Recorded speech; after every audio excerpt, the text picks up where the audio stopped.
Welcome to Miss Retro Reads. We continue with the Hardy Boys, Hunting for Hidden Gold.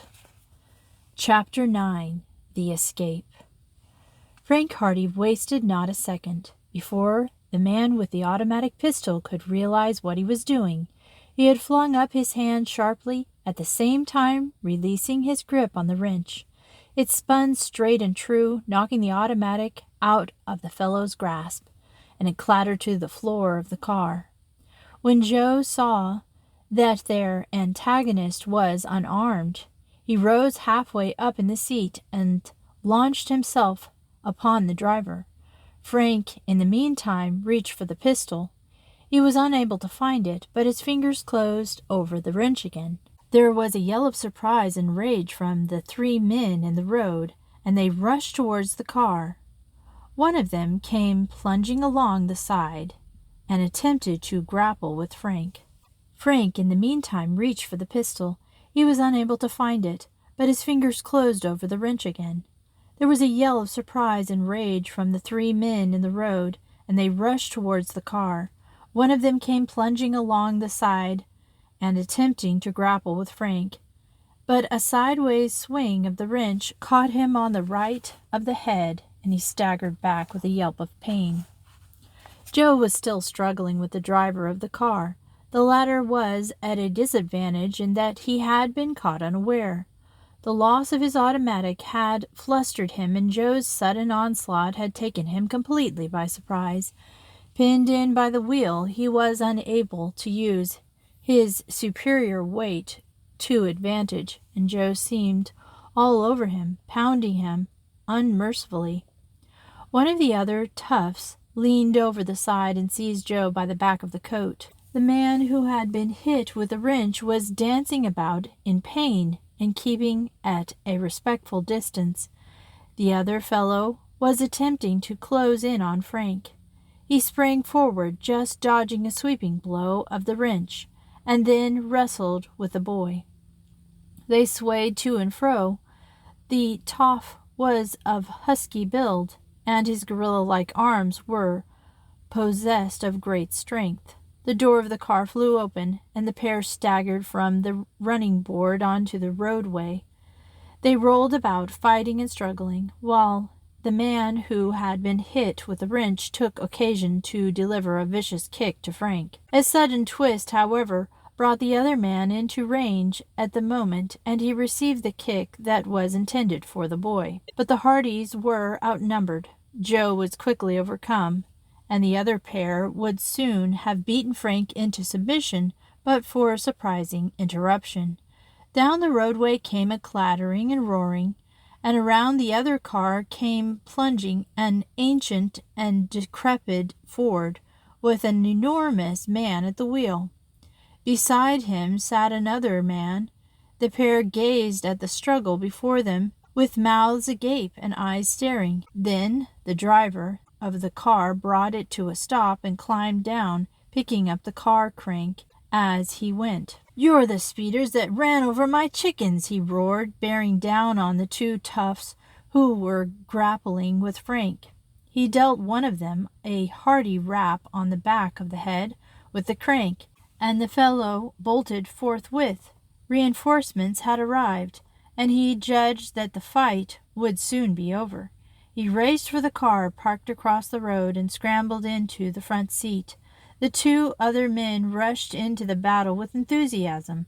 The three toffs in the other car had, it appeared, deliberately driven their automobile into a flock of chickens at the side of the road near the man's farm further down the road. Revenge, therefore, was sweet. In a very short time, the fight was at an end. The toffs broke and fled, regained their car, and were soon racing down the road. As for the young man who had brought the Hardy boys into this trap, he managed to get his own car started, shook off his attackers, and the automobile plunged forward. "Let them go," said Frank, picking himself up out of the ditch.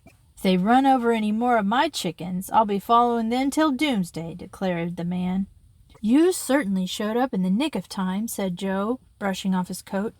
"They had us beaten 2-1. "Trash," declared the other man. "I know 'em. They're from the pool room." "How come they were after you?" asked the big man curiously. "The chap driving the touring car was going to drive us out to town called Greendale so we could get a train back to Chicago," Frank explained, and telling the man where they had got into the automobile. "He turned down this road, and then we met the other three waiting for us. They all jumped us at once." "There's no train that passes Greendale," declared the other rescuer. "You won't find a train for Chicago in these parts." "We'll have to go back to that town then," said Joe. "We'll take you to the railway." Glad to have gotten out of the scrape thus easily, the boys climbed into the rickety Ford, and the men resumed their seats in front. "As soon as I saw that car across the road, I knew they were the ones that hurt my chicken. And, of course, they were up to no good beating you guys up." "A mighty good thing for us that you showed up when you did," Frank declared. "That gang were trying to kidnap us." "How come?" "They've been trying to keep us from catching a train out west, and they're mighty nearly got away with it this time." "Well, they ain't gonna get away with it this time. We'll take you to the highway." The Hardy Boys discussed the trap in which they had been so cleverly led. "It'll teach us to beware of strangers from now on," said Frank. "Evidently one lesson wasn't enough. If a stranger says so much as hello to me after this, I'll yell for the police." "Perhaps not that bad," said Frank, grinned. "But we know now that there's a plot on foot to keep us from reaching the West, and we'll have to be on our guard. I'm more anxious than ever to get to the West now. It looks as if we're heading into some real excitement. We've had more than we bargained for already." In a short time the automobile came within sight of the town the boys had left but a little while before, and after warmly thanking their two rescuers and slapping a $5 bill into their hand to the big driver, who beamed with gratification and delight, the Hardy Boys settled down to wait for the night train back to Chicago. They were bothered by no more encounters with strangers, and after an almost interminable wait the train arrived. "One day lost on our journey," remarked Frank, as the train pulled away from the station and headed northward. "It could have been worse. If those fellows had captured us, we'd have likely been held prisoners in some out-of-the-way place for ever so long." "That's true, too." "Well, we won't take any more chances. When we get to Chicago, we'd better change our names and our appearances, too, if we can manage it. If these chaps are on the lookout for us, they won't stop now that we've escaped from them twice. We can't be too careful." Joe agreed with his brother's idea, and that it was a good one, and for the rest of the tedious journey back to Chicago they whiled away the time by discussing ways and means whereby they might journey to the West without being identified readily as the Hardy Boys by the mysterious enemies who seemed determined to prevent them from joining their father. Chapter 10. On Guard. Back in Chicago, the Hardy Boys went to a hotel. They were careful not to go to the place at which they had stayed on their first arrival. "Hopkins has likely been told of our escape by now, and he may be on the lookout for us," said Frank. "We'll just stay under cover." "That should be easy enough in a big city like Chicago." "It's not so easy if they know where to look for us, and I don't think they'll give up yet. For some reason, they're evidently mighty anxious to keep us from getting out to Montana."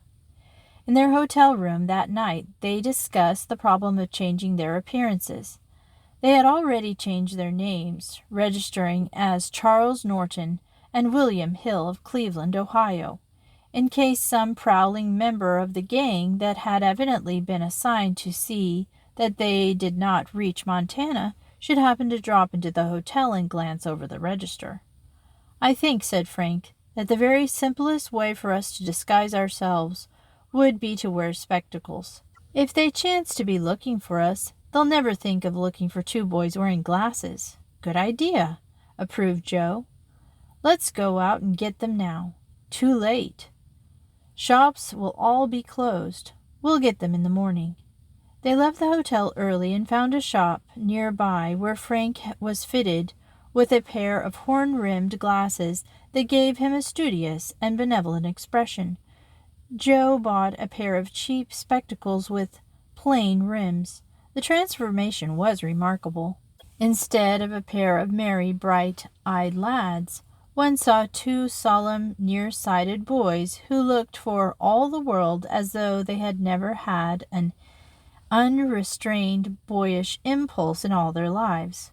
"By all rights, we ought to carry some books under our arms, too," Joe suggested. So to make the transformation complete, they stopped at a bookstore and purchased 2 weighty volumes.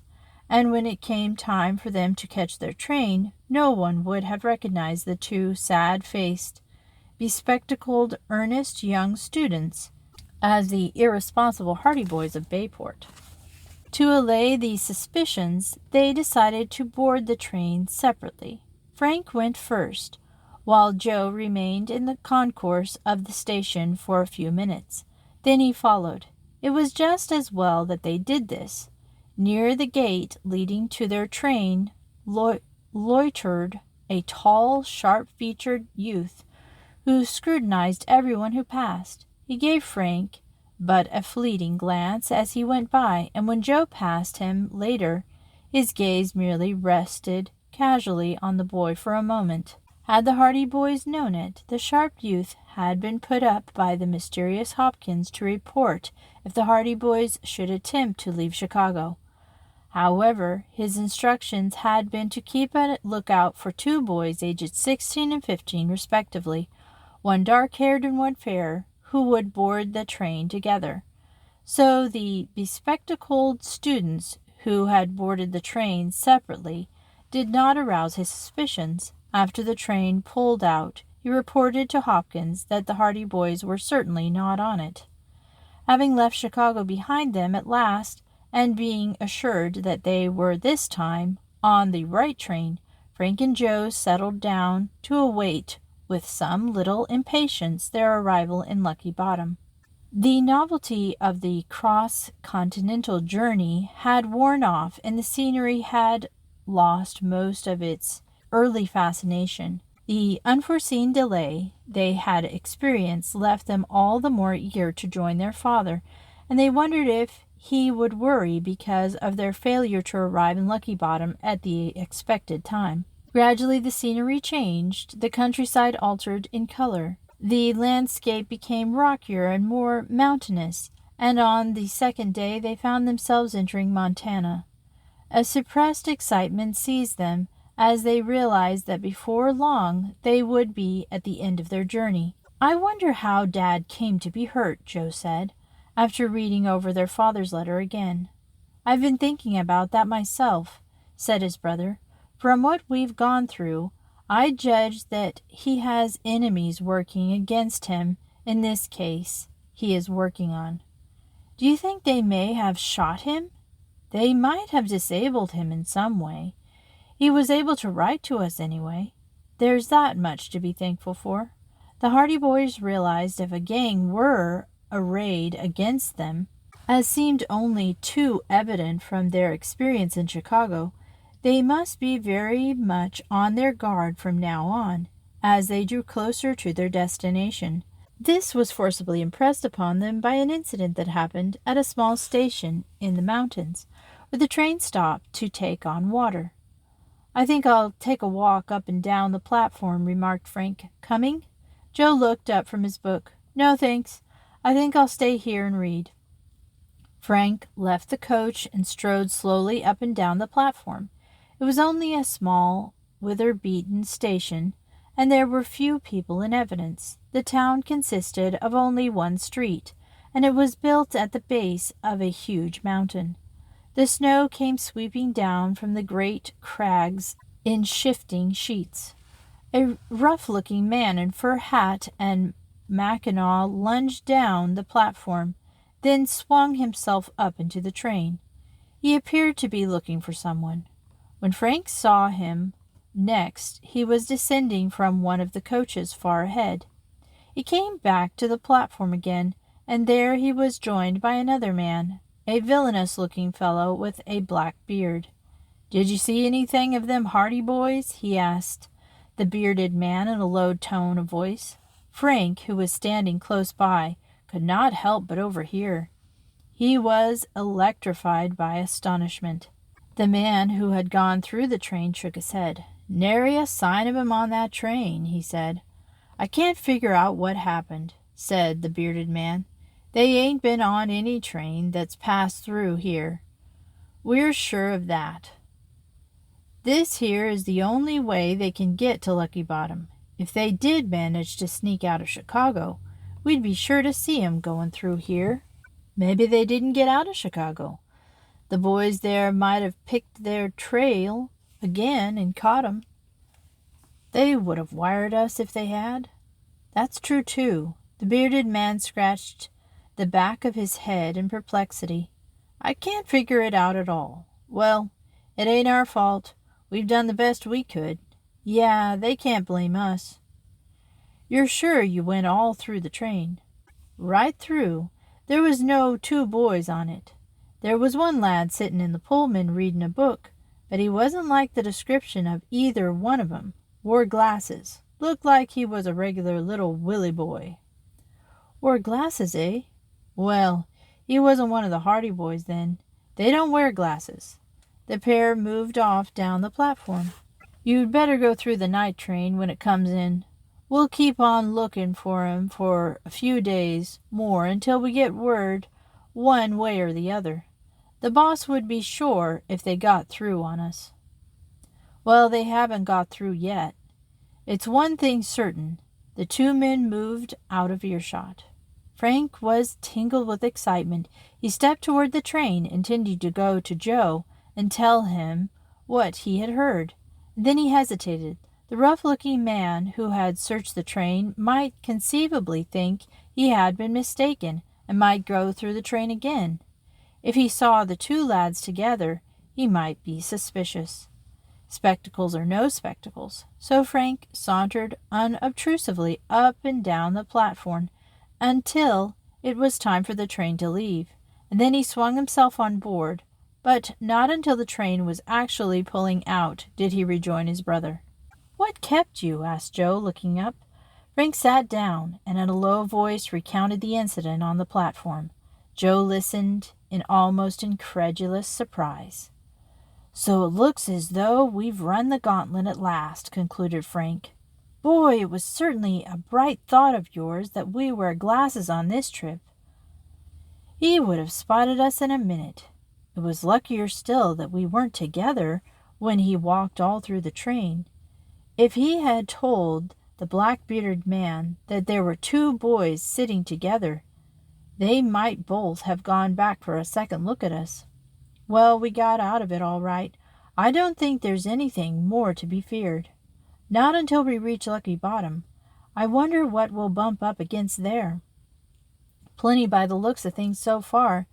The train continued on its laborious way through the mountains. It passed through little mining villages, abandoned camps, climbing on up the higher altitude, until, late in the afternoon, the Hardy boys heard the cry they had been waiting for so long. "Lucky Bottom! Lucky Bottom!" And we will continue the Hardy Boys next Friday or Saturday. Thanks for listening to Miss Retro Reads.